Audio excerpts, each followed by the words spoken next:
আসসালামু আলাইকুম।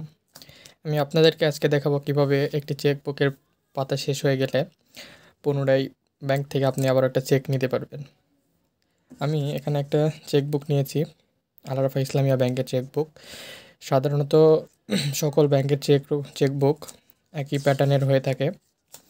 তো আপনারা দেখতে পাচ্ছেন এই চেকবুকের পাতা সম্পূর্ণ শেষ।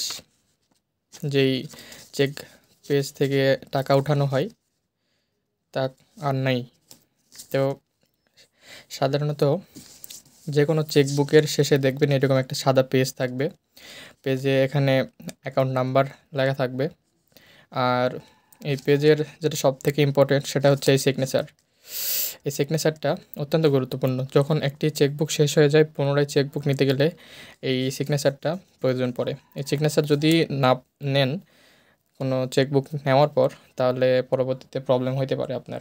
তো বেশি কিছু কাজ করতে হয় না, শুধু এখানে একটা সিগনেচার আর এরপর একটা সিগনেচার করতে পারে। আপনারা দেখতে পাচ্ছেন এখানে লেখা আছে অ্যাকাউন্ট হোল্ডার্স সিগনেচার, মানে অ্যাকাউন্ট যে মালিকের একটা সিগনেচার এখানে দিতে হবে। এখানে নেম অ্যাড্রেস লেখা থাকলেও এগুলো লেখার কোনো প্রয়োজন নেই। সাধারণত এখানে সিগনেচার দিলেই এনাফ। আর এইবার আরেকটা সিগনেচার করতে হয় প্রাইভেসি হিসেবে।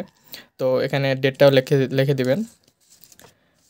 একটুকুই এই চেক পাতাটি, এই সাদা পেজটি যখন আপনি ব্যাংকে জমা দিবেন, কিছুদিন সময় প্রয়োজন হয়, 5-7 দিন আল আরাফা ব্যাংকের প্রয়োজন হয়, অন্যান্য ব্যাংকেও সেম একটু টাইম লাগবে। তো এই চেক পাতাটি জমা দেওয়ার পর কিছুদিন ওয়েট করবেন। তারপর আপনার কনফার্মেশন যে মেসেজটি আসবে, মেসেজ আসলে আপনি ব্যাংকে গেলেই আপনাকে একটা নতুন চেকবুক ইস্যু করে দিবে।